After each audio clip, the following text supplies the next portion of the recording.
When we talk about public affairs, we talk about all forms of communication that reach the target audience, the policymaker, is that many of those channels now are eminently measurable. Yeah? You can measure those interactions, whether it's engagement on Twitter or visits on websites or any of those things. The data is actually there and readily available to measure, are you engaging with the right audiences?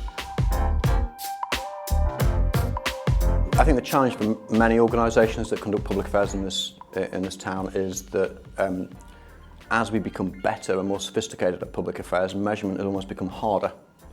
So we've moved from a situation where it was very easy on issue advocacy to measure because we were faced by a threat. Maybe it's an amendment, maybe it's a policy position taken by Commission, Council, Parliament.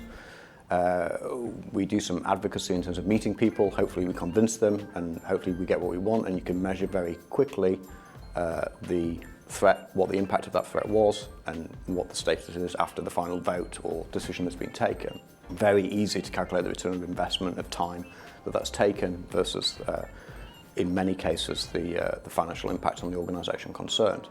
That's okay when you're dealing with threats at a legislative phase, but I think people have come to understand that public affairs is much more than that, and successful public affairs people operate very much at the beginning of processes and seek to frame the agenda before, in this political environment, before legislation actually ever hits the legislative process.